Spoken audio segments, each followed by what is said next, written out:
Welcome to the channel where powerful stories come to life. Get ready for truth, emotion, and transformation, one story at a time. Have you ever stopped to think that the biggest turning point in your life might happen when you least expect it? And in front of the person you underestimated the most? That's right. Some people judge by the headscarf, the soft voice, the simple clothes. And in that rushed judgment, they forget that on the other side might be someone with the power to change everything. This story is for those who think respect is measured by appearance and that a good client is the one who shows off wealth. Believe it. While many chase fancy management techniques, there's a silent lesson that often goes unnoticed. The lesson of true listening. And that's exactly what happened in this fast food restaurant. What began as a trivial act of disregard at the counter turned into an avalanche of consequences. Because yes, the boss was in disguise, but the real transformation didn't come from the ruse. It came from the lesson it sparked. And the best part? This change can happen where you are too. In your company, your team, your life. Want to know what happened next? Hold on tight, because this isn't just another story. It's a warning, a provocation, a chance to revisit everything you thought you knew about customer service, leadership, and respect. And maybe, just maybe, you'll discover that the most simple people carry the deepest teachings, if you're brave enough to listen. Dona Elza walked in quietly, as if not wanting to bother anyone. She wore a faded floral dress, worn-out shoes, and a scarf over her hair. To many, that image might seem too simple for a modern restaurant filled with digital panels and gourmet burgers with English names. But what no one seemed to understand was that appearance doesn't define dignity, and certainly not who carries stories rich with meaning. The problem is that some people only see what's on the packaging. Lucas, the manager, was quick to judge. With an impatient look and a mocking tone, he suggested that Dona Elza try somewhere more appropriate, as if there were a right place for those who wear humility. That's when the scene, which seemed ordinary at first, began to expose a structural flaw, the lack of empathy at the counter. It happens far more often than it should. How many times have you seen someone ignored in line just because they didn't look like they had money? Exactly. These stories speak volumes about our society. And here's the curious part. Dona Elza didn't react. She didn't argue. She just smiled, thanked him, and placed her order with the same calmness of someone who has faced far worse. Because some people carry invisible scars and still choose not to return disdain with hatred. That kind of attitude, my friend, isn't taught in an online course. It's learned through life, through real stories. And it was in that quiet strength that something much bigger started to take shape. Behind that scarf and gentle voice, there was much more than met the eye. Dona Elza wasn't just any lady craving a burger. She was Marcelo's mother, none other than the founder of the entire restaurant chain. And that day wasn't random. Marcelo, tired of hearing rumors about unequal treatment toward humble customers, asked his mother to visit the store without telling anyone. He wanted more than reports. He wanted to see the stories with his own eyes, even if from afar. And Dona Elza agreed to the challenge without hesitation. She knew prejudice didn't need to shout to be noticed. It hid in details, in side glances, in mean-spirited whispers behind the counter. And that's exactly why her role that day was so important. It wasn't just a visit. It was a social experiment, a chance to show the team that empathy isn't measured by a customer's wallet. It's easy to smile at someone in a suit, much harder to respect someone wearing flip-flops. Marcelo, back in the office, was watching everything on the cameras. Every gesture, every word, every look. He knew he was witnessing one of those stories that, if handled right, could change the company's entire culture. And the most amazing thing? No one suspected a thing. Because sometimes, wisdom disguises itself as simplicity. And it's in these disguises that the greatest transformations hide, as you're about to see. While waiting for her order, Dona Elza remained seated in a quiet corner, bothering no one, watching everything with a calm, but attentive, gaze. The kind of gaze that doesn't rush, that has seen much in life and knows exactly when it's being tested. During that time, she clearly heard Lucas laughing and telling his coworkers, "Bet she's gonna ask for a discount with a meal voucher or pay with a bunch of pennies." That wasn't just disrespect. It was a raw portrayal of how prejudice hides in offhand jokes. The saddest part? None of Lucas's coworkers had the courage to speak up. Some gave awkward laughs, others looked down, but no one said, "That's wrong." And that silence, which seems small, is exactly what feeds this kind of culture. In many companies, this kind of behavior becomes routine until someone decides to stop and listen to the stories of those who are constantly overlooked. That's what Dona Elza did right then. She listened, with courage and awareness, without retaliation, without drama, but with surgical precision. She didn't confront anyone, didn't raise her voice. She simply took mental notes like someone who knows the truth, when well documented, defends itself.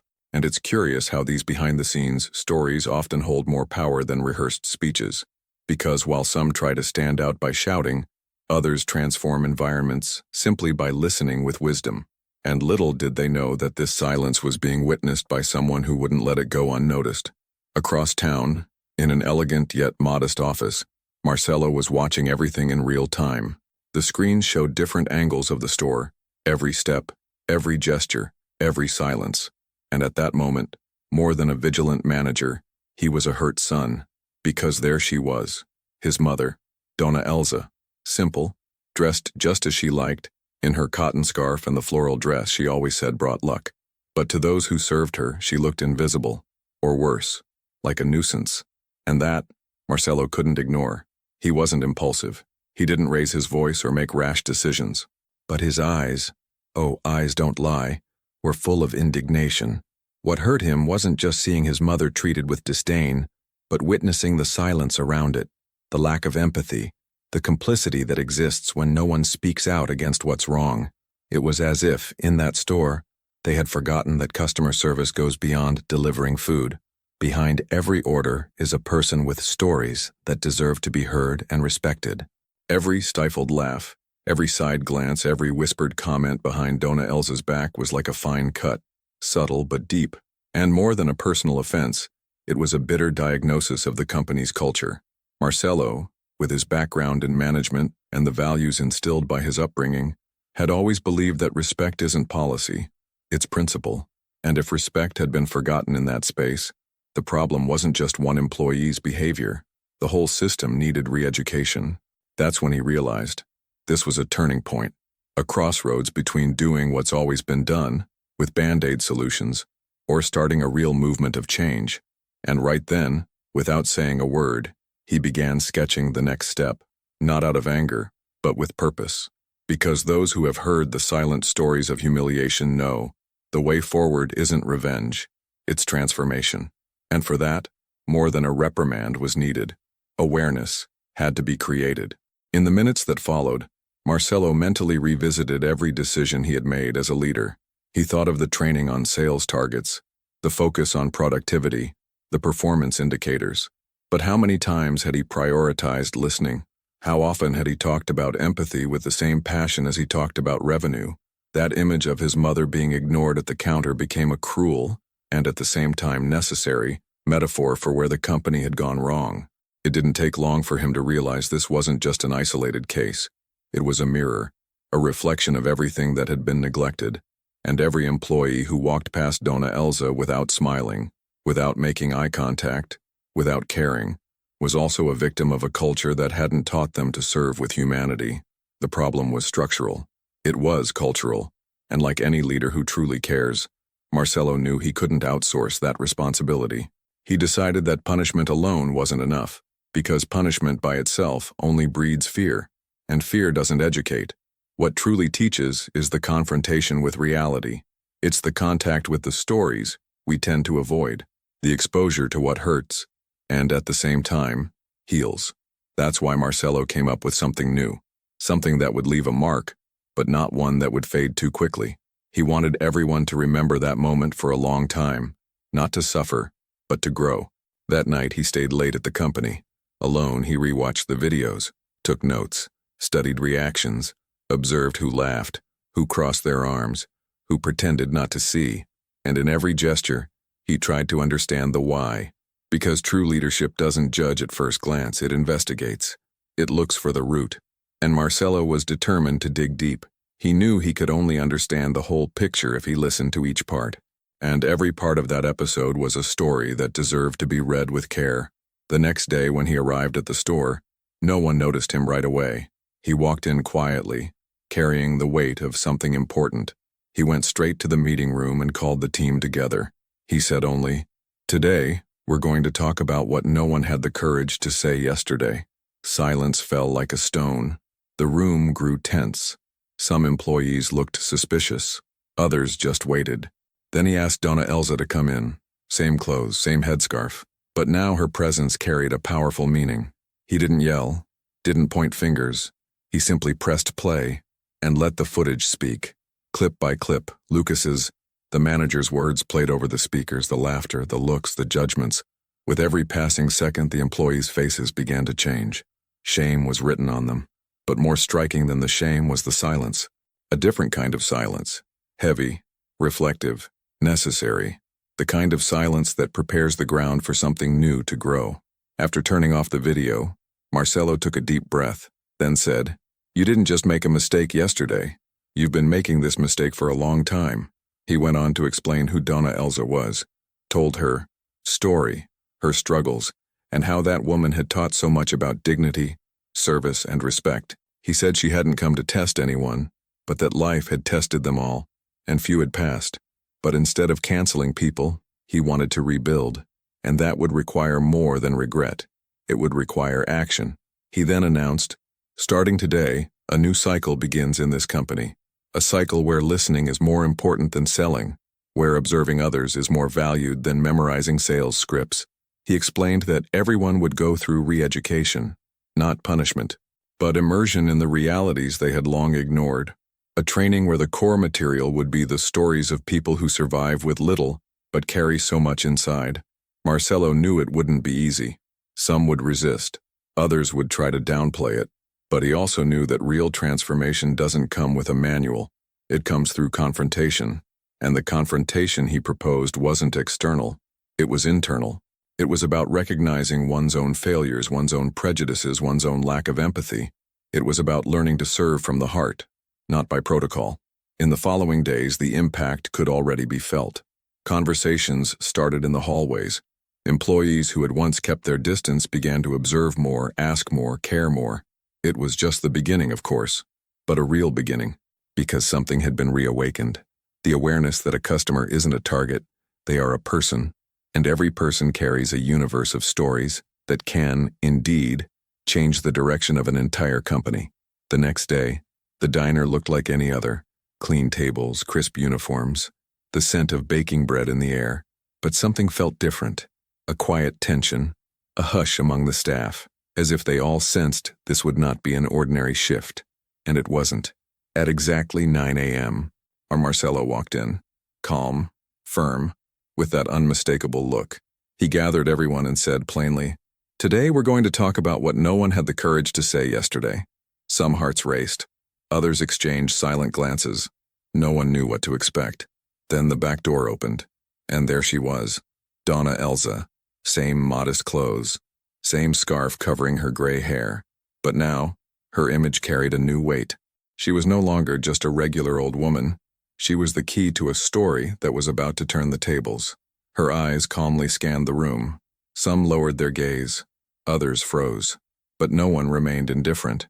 Because sometimes, the presence of someone unjustly judged is more powerful than 1,000 words. Marcelo didn't yell, didn't humiliate. He just told the facts, with clarity and resolve. He shared who Dona Elza was, why the test was done, and what she had heard from one of his oldest managers. Then, he hit play. The recordings rolled. One clip, then another. Every sentence from Lucas echoed through the space like a slap. She must be lost. Can't even afford a combo. Special service only if it's for HR. Silence. Heavy. Uncomfortable. A silence that screamed. A silence where the stories spoke louder than any defense. The eyes that once held doubt were now glued to the floor. Some fought back tears. Others didn't even try. It was impossible not to feel it, because truth, when revealed with dignity, has the power to strike deep. Marcelo looked each one in the eye, not to condemn, but to awaken. "You know what hurt me the most?" he asked. "It wasn't hearing the prejudice. It was seeing how few of you were bothered by it. The stories you ignored yesterday could have been your mother's, your grandmother's, someone who just wanted respect." Then he passed the word to Dona Elza. With her gentle voice and firm posture, she didn't attack. She didn't raise her voice. She simply said, I came here like any other customer, but I was treated like a burden. And what hurt me wasn't the cold service. It was the absence of humanity. Because people forget that behind every simple order, there's a complicated story. An even deeper silence took over the room. It was like, for the first time, people were truly listening, not just to the words, but to what they carried. Marcelo stepped forward and added, "What happened here won't be swept under the rug, but it also won't turn into a witch hunt. It will become a lesson, because that's what changes culture. That's what transforms companies into causes." And with a symbolic gesture, he pulled from an envelope the draft of a new institutional program, Active Listening, a project he had been developing for months, but now it had a name, a face, and a mission. The first person invited to lead training across the company, Dona Elza. The reaction was immediate. Some employees volunteered for the pilot.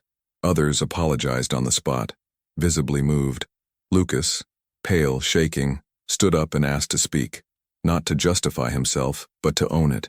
"I was arrogant, and now I understand that wearing a manager's uniform doesn't make me better. Today I learned what it means to truly serve." His sincerity broke down barriers. It wasn't a performance. It was real remorse. And when he reached out to Dona Elza, she took his hand with a smile. A simple gesture, but full of power, because that's how stories reconcile. In the following days, that store became a symbol, not because of a scandal, but because it confronted a structural failure head-on. Training programs were redesigned. New hires were given modules on empathy and listening. Phrases like, "Every customer has a story that deserves respect," were framed on the walls. And it wasn't marketing. It was awareness. It was living culture being planted, because a company that only sees profit becomes a statistic, but a company that listens to stories becomes a legacy. Word reached headquarters. Marcelo was invited to present the case as an example of sensitive and transformative leadership. And in his presentation, he didn't talk about KPIs or sales goals. He talked about people, about an ordinary day that became a turning point, about a woman who, unknowingly, taught an entire team, and about a team that learned the hard way that respect isn't a bonus, it's a foundation. And when he showed the video of Lucas's apology, the boardroom full of executives went silent. A good silence, a silence of listening. Over time, Dona Elza's story broke out of the company's walls. It reached universities, lectures, leadership forums. It became a case study in corporate transformation. But she, always humble, would say, "I didn't do anything special. I was just myself, and maybe that's the point. Sometimes the world just needs someone who exists with dignity to remind the rest of us how we should treat each other." That's how Dona Elza became the symbol of a new era, an era where stories aren't ignored, they're celebrated. And you who've read this far might be wondering, but does this really change anything in practice? Yes, it does, because every great transformation starts small. It starts with listening, with a gesture, with the courage to stop repeating old mistakes.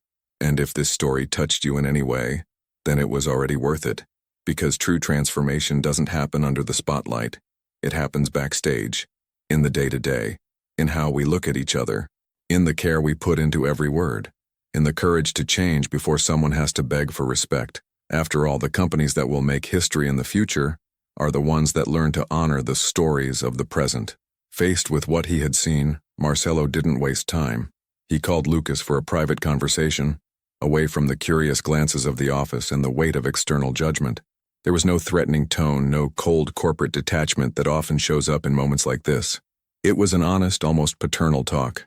Marcelo took a deep breath, looked Lucas in the eyes, and went straight to the point. He would be removed from his management position, but not as a punishment. It would be a re-education experience, an invitation to listen and develop empathy. For a full month, Lucas would work as a frontline server in units located in underprivileged communities, where the focus was less on profit and more on social service. No air-conditioned rooms, no strategic meetings or spreadsheets. There, he would wear the apron and serve people with stories that rarely fit into charts. Marcelo was clear, "You're not going there to be humiliated. You're going to learn, to witness up close what so many customers experience far from the spotlight." Lucas swallowed hard at first. His pride screamed inside. But with time he understood. This was a turning point. A real opportunity to break out of the bubble he'd lived in since getting his manager badge. Deep down, Marcelo knew that pretty words and motivational videos wouldn't make an impact. He needed to confront Lucas with reality. After all, some stories only make sense when you feel in your own skin what others live every day. And it was with that spirit that Lucas went off to his first week at a location in the outskirts of the city. He arrived stiff, his eyes still filled with a disguised sense of superiority. But it only took one day for him to begin to sense the depth of the transformation he was about to go through. The restaurant in the community ran at a frantic pace, with limited resources and high demand. But what stood out most wasn't the precarious structure. It was the dignity of the people who walked through the door. Children wearing flip-flops, mothers with tired eyes, elderly people in worn-out clothes, all with one thing in common: gratitude. Gratitude for a simple service, for a smile, for being heard. Every order came loaded with an invisible story. The young woman who saved coins for weeks to buy her son a birthday burger. The laborer who came straight from work, hands rough from cement, and said that meal was his only luxury. The old man who came every Wednesday, just to have someone to talk to. It was in that environment that Lucas began to change. At first, he did everything on autopilot. He handed out orders without looking up, rushing through tasks. But gradually, something began to crack inside him. He started seeing faces, not just numbers. He began to remember names, to recognize preferences, to ask how someone's day was, not as a formality, but with genuine interest. What used to be a chore became an exchange. The counter became a quiet stage where small stories found space to be heard. One day, a 7-year-old girl walked in with her grandmother. She ordered a kid's meal and shyly asked if she could swap the toy because she already had that one at home. Lucas smiled, crouched to her level, and said, "Of course you can. Here, we always find a way." The grandmother was moved. She said it was the first time someone had treated her granddaughter with such kindness. Lucas felt a lump in his throat. It was no longer about customer service. It was about becoming part of a story that this little girl might carry for the rest of her life. As the weeks went by, pride gave way to humility. Lucas began to admire his colleagues, people who earned little but gave a lot. They were true masters of listening, experts in welcoming without judgment. He realized that the greatness of a professional isn't in the badge or the paycheck. It's in the ability to see others as carriers of stories, not just as numbers in a queue. That's when Lucas began jotting down his own reflections.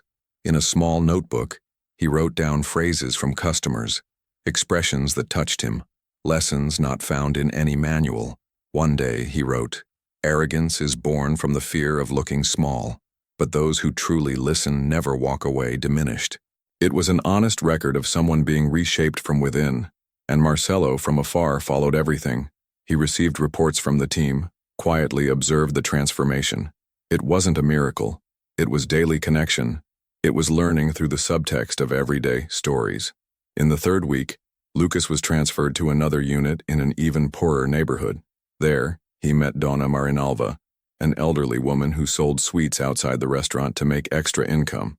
Every Friday, she would buy a burger for her grandson to celebrate another week of school with no absences.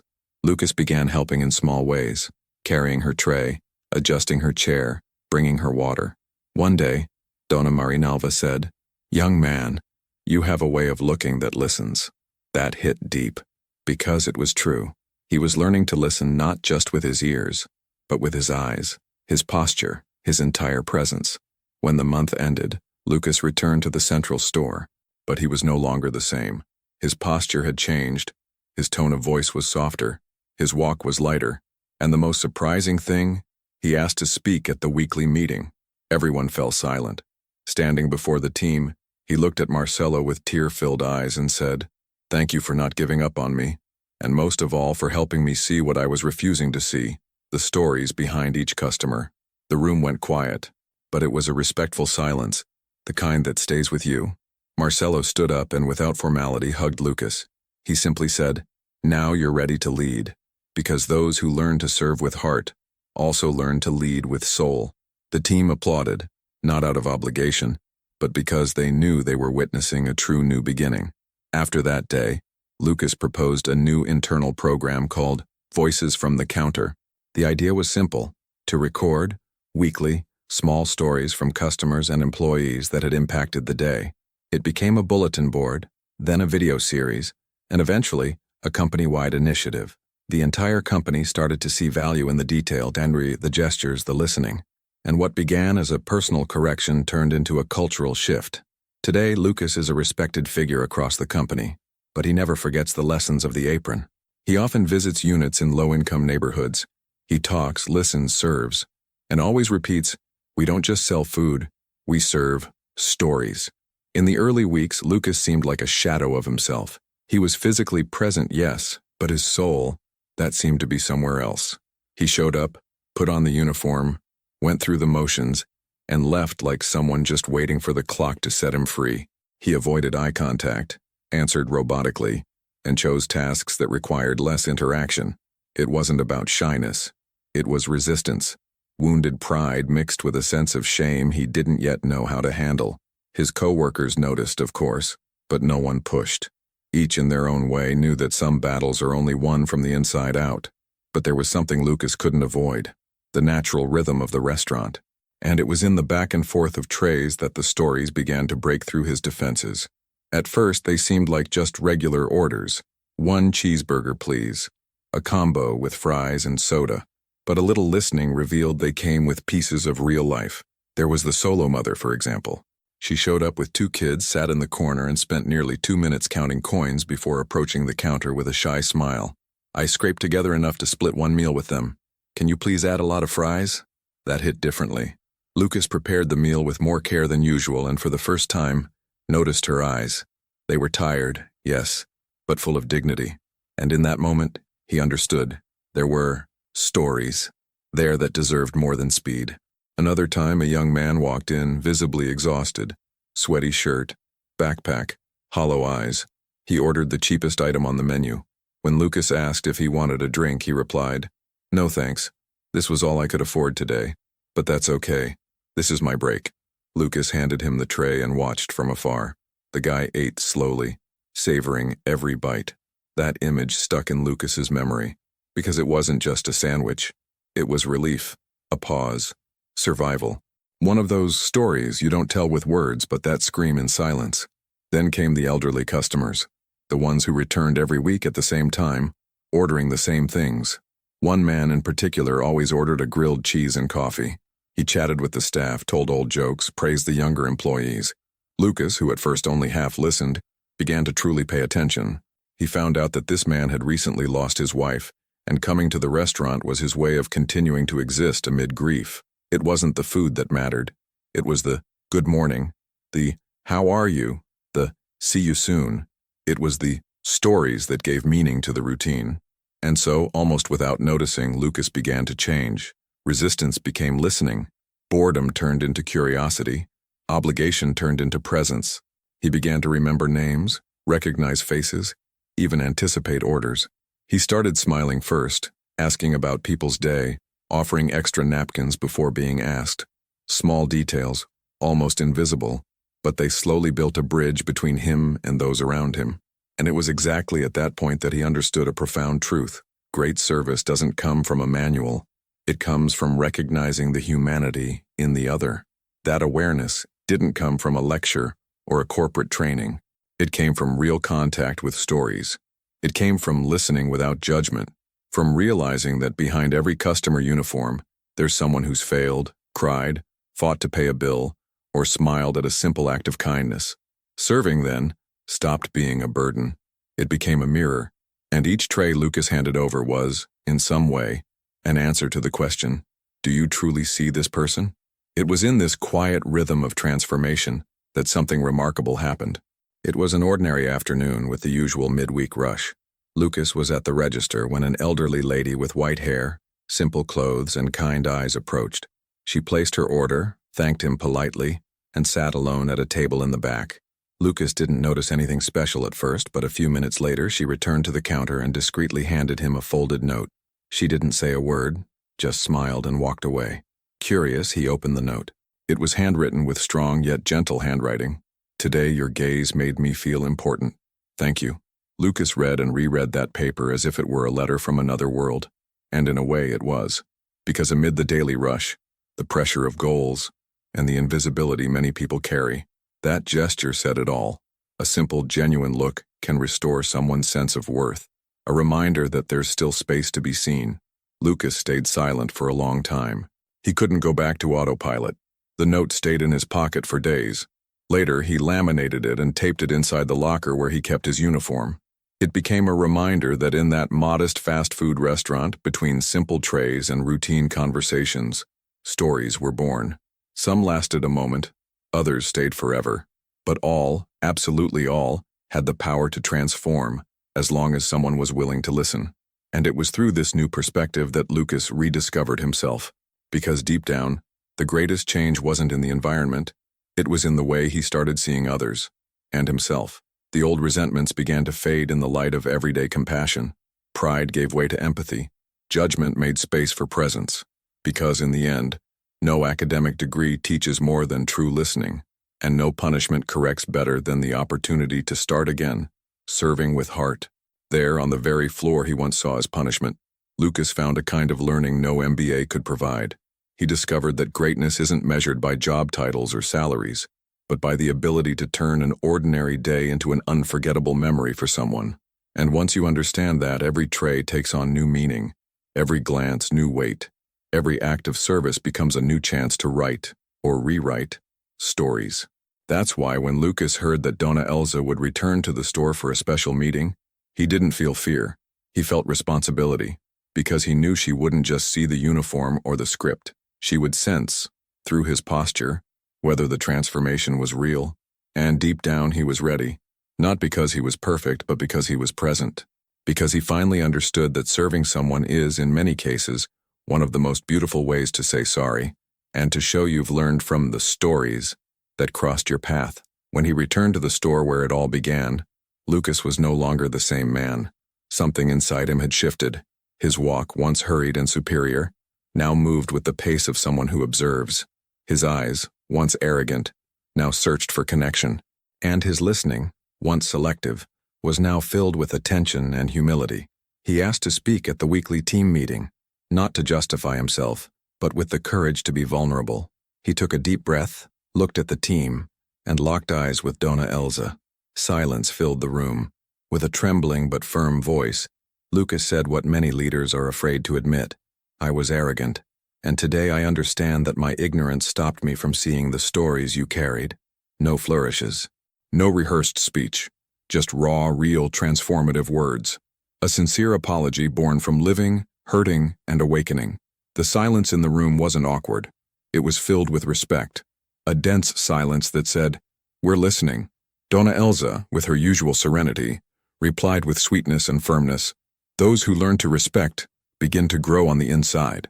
That sentence wasn't just a response, it was a lesson. It was as if she were saying that true power doesn't lie in imposed authority, but in cultivated humanity. In front of everyone, she offered not just forgiveness to Lucas, but the beginning of a new chapter, one where humility is not weakness, and where individual stories start shaping collective culture. That was when everything truly began to change. Dona Elza's gesture was symbolic. It represented what so many companies try to achieve through campaigns and slogans but can only happen through authentic transformation. Culture. She didn't ask for Lucas to be punished or humiliated. She simply showed that when someone genuinely changes, they deserve space to start again. And the space she offered wasn't just for him. It was for everyone willing to evolve. It was a silent message. Here, those who recognize their mistakes aren't discarded. They're embraced to grow. Of course, the applause followed. But the applause wasn't what marked that moment. It was what came afterward. Conversations among staff began to shift. The jokes that once masked prejudice were silenced. Glances between co-workers became more attentive, more kind. A new kind of listening began to echo through the halls. A way of seeing that searched for the stories hidden in every customer, every employee. And from that point, service stopped being transactional. It became relational. Lucas, once seen as a distant leader, now walked differently. He started sitting at food court tables alongside the attendants, observing, listening, asking, not out of obligation, but out of a desire to learn. He knew he needed to relearn, and that made all the difference. Because when a leader steps down from the pedestal and takes a seat on the common bench, they stop leading through fear and begin to inspire through example. The stories. he once ignored became his greatest source of wisdom. And that change didn't stay in just one store. Other locations began hearing about the moment. Short clips of Lucas's speech circulated through internal chats. Parts of Dona Elza's response were turned into quotes on common area walls. "Greatness is measured in listening" became a motto. Other managers began reassessing their behavior. The culture of blind performance, of numbers over people, started giving way to a new perspective: true listening. The idea that each person served was not just a customer, but someone with a story worth honoring. That's when HR proposed something new: listening circles among employees. No spreadsheets, no metrics, just people talking to people. Lucas was one of the first to share his story. No masks. He talked about his tough childhood, the pressure to be the best, and the fears he hid behind arrogance. And that opened a door. Others began to share too. The cashier revealed she served with a smile, even after burying her mother. The stock clerk shared how he dropped out of college to care for his sick father. The stories began to emerge, and with them, respect. The impact on the numbers was unexpected. The company, which once saw people as cogs in a machine, began to understand that motivation can't be bought. It must be nurtured. And when presence, recognition, and connection are cultivated, engagement blossoms. Customers started leaving more compliments. Staff turnover dropped. The atmosphere in the workplace shifted entirely. And it all began with a simple act: a genuine apology. A man who dared to let go of pride to embrace a lesson. And a woman who had the grace to forgive without humiliating. Then something even greater emerged. Lucas proposed to the board the creation of an internal program called Invisible Listeners. Volunteer employees trained in active listening would circulate through stores, hearing out stories, welcoming silent concerns, and recording stories that usually went unnoticed. The idea was simple. If the company wanted to keep growing for real, it had to listen more. Not just to what the customer says, but to what they don't say. And not just what the employee delivers, but what they carry. The pilot project launched in 3 stores, and in less than 2 months, stories were being shared that no one had imagined before. An elderly woman who came to the diner every day not to eat, but because it was the only place where someone said good morning to her. A young attendant who hid his name tag so no one would know he shared his abusive father's name. A manager who cried quietly in the bathroom after each call from her son's daycare. Human stories. Intense, real, just like Dona Elza's once was. The company slowly stopped being just a business and became an ecosystem of lives. And it was in that spirit that 6 months after the infamous meeting, Dona Elza was invited to take the stage at the company's annual convention. This time, not as Employee of the Month, but as the symbol of a quiet revolution. In her humble manner, she spoke for 5 minutes. She said, "I didn't teach anything, I just lived my truth, and maybe that's what's missing in the world. People who live with truth." The audience stood up. Applause, yes. But once again, what lingered wasn't the sound. It was the silence that followed. A silence full of meaning, of transformation. Because in the end, it wasn't Lucas who taught the most, nor Dona Elza. It was the stories. They were the ones that showed that a company is made of flesh, bone, emotion, and mistakes. That change is possible. That listening is revolutionary. And that humility, when truly practiced, is contagious. On that stage, in front of hundreds of employees, the culture had changed, and no one doubted it anymore. Stories, once ignored, were now honored, and that is priceless. Marcelo knew that real change doesn't happen by chance. It can't be sustained by an apology or a well-intentioned marketing campaign. What happened with Dona Elza, that humble woman who had been disrespected at the counter but carried a story of dignity and transformation, served as a wake-up call. But for that alert not to fade over time, a system had to be created. A structure capable of sustaining awareness, protecting empathy, and ensuring the mistake wouldn't be repeated. That's how the Humanized Mystery Clients program was born. The idea was simple yet bold: to momentarily forget the usual reports on wait times, average tickets, or conversion rates. Those numbers would still be tracked, of course, but now something far more valuable was at stake: humanity. The new evaluators were trained to detect whether real listening was present in customer service, whether the gaze was welcoming, whether respect remained even when the customer seemed too simple for old standards. Instead of leaving with a spreadsheet of targets, these mystery clients left with provocative questions. Does this store value people, or just money? The shift was soon felt. In no time, stories began to emerge. An elderly woman helped with her bags without even asking. A nervous young man who stuttered was patiently heard. A single father who was given cost-saving tips and left with a handwritten note wishing him luck in his new chapter. All of it became reports. But more than that, it became memory. Because when a company begins operating on real stories, it stops selling products and starts delivering meaning. Without even realizing it, Dona Elza became the symbol of a new era. Her experience at the diner turned into a case study, featured in training sessions, onboarding processes, and institutional campaigns. And the most beautiful part was that none of it was staged. The power of that story came precisely from the simplicity of the facts. What hurt Elza wasn't the cold food or wrong change. It was the dismissive glance, the rush to label her as someone unimportant. And that kind of wound, no audit can detect, but the human heart never forgets. Marcelo saw this clearly. That's why instead of mass firings or witch hunts, he promoted listening. Meetings began with a surprising question. Does anyone have a customer story to share? At first, silence dominated. But it only took one coordinator recalling the day she saw a lost child embraced by a worker like a grandson, and the stories began to flow, one by one, hesitant at first, then with enthusiasm. It was as if, finally, people realized they weren't just task performers.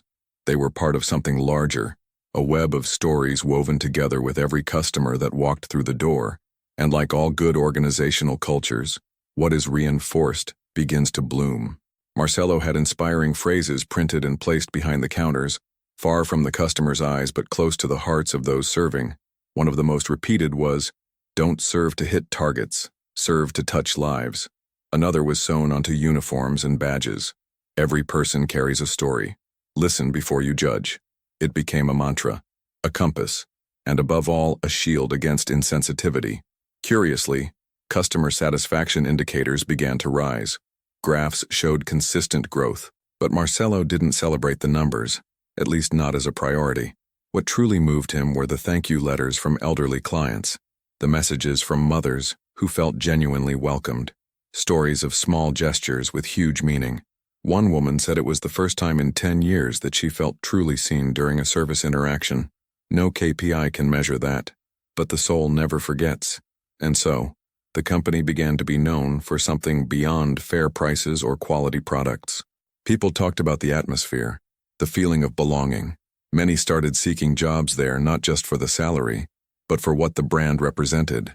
And it stood for something rare, a place where stories were respected, where you didn't have to shout to be heard, where kindness wasn't a favor, it was policy. Of course, not everything was perfect. There was resistance. Some veteran leaders believed all this feelings stuff was a waste of time. But little by little, even the skeptics saw that something had changed. It wasn't about pleasing customers to avoid complaints anymore. It was about building something with purpose, forming a team proud to serve, who found meaning in what they did, who knew that every tray handed over, every order delivered, every smile shared, carried a story waiting to unfold.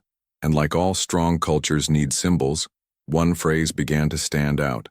In meetings, on bulletin boards, across internal networks. It read, "Serve like it's your mother at the counter." Marcelo, who had lost his mother years earlier, said that was the best measure of empathy. Because when you serve someone with the same care you'd offer your own mother, it doesn't matter if she's dressed in designer clothes or simple ones, if she speaks softly or loudly. What matters is the heart, and that is where every transformation begins. Over time, the Humanized Mystery Clients program became a benchmark in the industry. Other companies began asking how it worked. They wanted to know if it could be taught, replicated. Marcelo responded calmly, "It's not a formula, it's a posture, a living culture. It's the belief that behind every ID number, there's a story that deserves respect." And when that mindset turns into practice, the impact surpasses any quarterly goal. Today, as Marcelo walks through the company's branches, he's no longer impressed by long lines or high revenue. What moves him is hearing a cashier say at the end of a shift, "Today I made someone smile, and that made it all worth it." Because that's how a legacy is built. One act of service at a time, one moment of listening at a time. The company's new culture was sealed with a simple but powerful phrase. Marcelo, the executive responsible for the transformation, had it printed on posters, stamped on t-shirts, and even stitched into employee uniforms. Don't judge by the uniform or the wallet. Serve as if it were your mother at the counter. It was more than a slogan. It was a reminder, an invitation to awareness, an emotional anchor capable of aligning the entire team with a new purpose. And when a company starts operating on that kind of principle, the stories born there stop being ordinary. They become living inspirations, echoing through hallways, voices, and generations. It didn't take long for something in the air to shift. The environment, once marked by automated routines and rehearsed phrases, began to pulse differently. Longtime employees who had been operating on autopilot began to recall past interactions that could have been more attentive, more human. Many even apologized for previous episodes. New hires, in turn, were trained with a new perspective. It wasn't just about knowing the menu or organizing inventory. It was about understanding people, feeling people, serving people. Because behind every order, there was a story. Someone who missed the bus, left the hospital, had a fight with a loved one, and needed a smile more than a side of fries. That new spirit started to spread. Team meetings no longer revolved solely around metrics. They made room for stories. Stories of resilience, listening, and reconciliation. A cashier shared how a customer, having been served with patience on a difficult day, returned days later in tears to say thank you. Another worker mentioned how he started to recognize regulars and would discreetly set aside the favorite meal of an elderly man before he even ordered. And just like that, small actions began to turn into great stories. Marcelo watched it all with teary eyes and an open heart. He knew numbers mattered. After all, he was a manager. But in that quiet wave of transformation, he realized that the greatest legacy a company can leave isn't found in monthly revenue, but in the dignity with which it treats others. His company wasn't just selling meals. It was feeding the soul of a society thirsty for recognition. And that can't be bought with advertising. It's built with real stories, lived and shared. One day, a local public school reached out. The teachers had noticed the change in employee behavior and wanted to partner with the company to teach students about empathy, active listening, and dignified work. Marcelo not only agreed, he created a permanent program. Vulnerable youth could now experience real service scenarios in the restaurants, observing firsthand what it means to treat someone with respect from the very first good afternoon. That's how another story was born. Raphael's, a shy boy who, after participating in the program, decided he wanted to work with people. Months later, he was hired as an apprentice. Today, he leads a team and repeats Marcelo's phrase, "Serve as if it were your mother at the counter." The impact kept spreading. In other locations, managers began organizing listening cafes, where customers could share both feedback and stories. A security guard, once invisible, became a role model after helping an elderly woman with mobility issues. A cleaning staff member was honored after a customer saw her lovingly helping a lost child find their parents. The phrase on the uniforms was no longer just decoration. It was practice, routine, and value. Marcelo also knew that cultural transformation can't be imposed. It must be inspired. That's why he started writing personal letters to every new employee, sharing the story of how it all began. His mother's, a humble woman who was disrespected at the counter of her own son's restaurant by an attendant who judged her by her appearance. It hurt, but it also awakened something. In that moment, Marcelo realized the greatest blindness in business is assuming you know your customer before listening. His mother didn't complain. She didn't make a scene. She simply walked away in silence. But that silence became a culture, a value, a beacon, a story that turned into a compass. And that's when Marcelo understood. His mother, silent and underestimated, had become the ultimate symbol of transformation. It was no longer about a customer service policy. It was about a new worldview.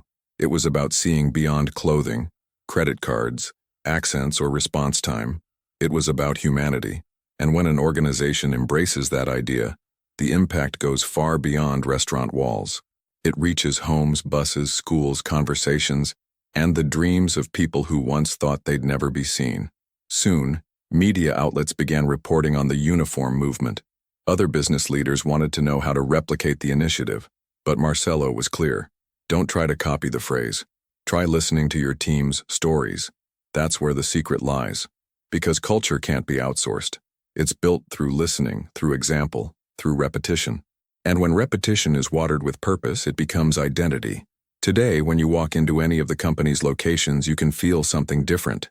Not because of the furniture or lighting, but because of the gaze. Employees look you in the eye. Customers leave smiling. Supervisors offer quiet praise. And even on difficult days, because they still happen, there's a new kind of maturity. Because those who serve with heart understand that not every day will be easy, but every day can be dignified. And each interaction, no matter how brief, carries the potential to shift a mood, a thought, a life. Marcelo still visits stores unannounced, not to supervise but to listen, to gather new stories, to remind everyone that no transformation is permanent unless it's fed by presence, humility, and courage. He knows a company isn't made of slogans, it's made of encounters. And in the end, what sustains a brand isn't what it says in a commercial, it's what it inspires in the quiet moments at the counter. And that's why, every day when he gets home, Marcelo looks at the picture of his mother on the shelf and says, almost like a ritual, "Thank you for everything you taught without saying a word." Because deep down, the greatest stories were born from her. And as long as there's someone willing to listen with their heart, these stories will never stop transforming the world. Now tell me, no sugarcoating, how many times have you looked at someone and, in just seconds, made assumptions as if you had access to their entire biography? How many stories have slipped through your fingers? Ignored, dismissed, just because the shoes were worn, the skin wrinkled, or the accent unfamiliar. It's hard to admit, I know, but it's exactly in that discomfort that change begins. Because only those who recognize their own bias can truly shift their mindset. We live in a rushed world, where time became a luxury, and empathy became a rarity. People got used to judging by reflection, not by substance. Someone walks in wearing flip-flops, must not have money. An elderly woman asks the price calmly. She's just browsing. A young black man enters a luxury store. Better keep an eye on him. Sad, but true. And because of these hasty judgments, we let incredible stories slip away. Stories that could change how we live and serve. Because that's what it's really about. Serving. And don't confuse that with submission. Serving is an act of greatness, not of inferiority. Serving with heart is seeing the other person's need before your own.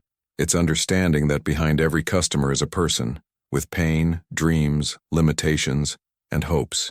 When we learn to serve with empathy, we stop seeing numbers and start seeing stories. And that's when the magic happens. Have you ever thought what the world would be like if we treated every customer like someone we love? Imagine an employee treating every person as if they were their mother, looking them in the eye, truly listening, explaining with patience, smiling with sincerity. No memorized scripts, no canned phrases, just presence and truth. That's not utopia. That's a quiet revolution. And every great revolution begins with small gestures. If your first reaction was, "Yeah, but you can't do that every day," then maybe you're stuck in a system that's already expired. A system that values efficiency over connection, that teaches how to sell but not how to listen, that measures productivity but ignores humanity. And that system, my friend, is doomed to collapse. Because new generations are thirsty for experiences with soul, for real connections, for stories that make sense. The good news? You don't need a 4-hour seminar or a boss yelling in your ear to start changing. Just begin with what you have, with who you are, with a sincere good morning, with a "can I help you" that truly wants to help, with a "don't worry, I've got you." It might seem small, but it changes entire worlds. Because stories don't need fireworks. They just need someone to listen. And here's the thing. Do you know what these little gestures create? Genuine recognition. Customers who come back. People who recommend. Folks who are moved.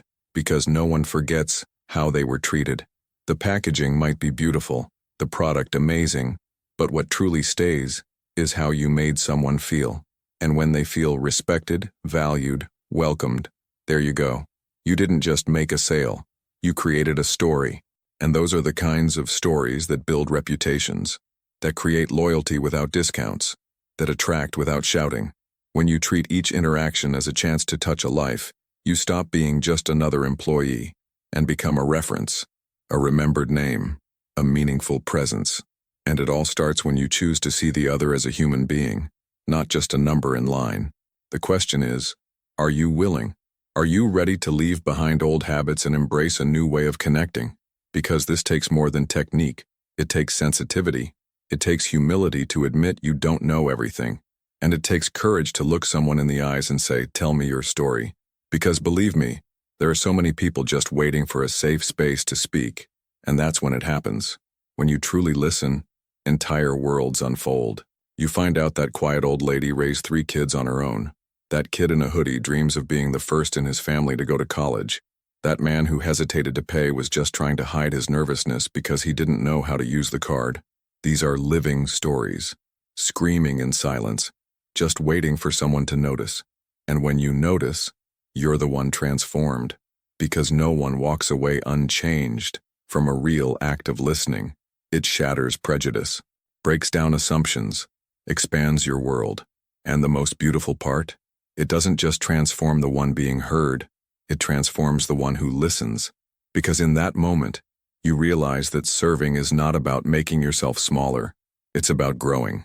It's allowing other stories to teach you what no book ever could. So, if this touched you, if it made you reflect, act, or rethink your behavior, it's already worth it. But the change can't stop with you. Share this video with someone who needs to hear this. Someone who might be stuck on autopilot and needs a push to start seeing real people again. Because the more people hear stories like this, the more spaces will transform from the inside out. Subscribe to the channel, turn on notifications, and join us on this journey. Because here, it's not about videos. It's about transformation. It's about empathy. It's about humanity. And about never ever underestimating the power of a story well told.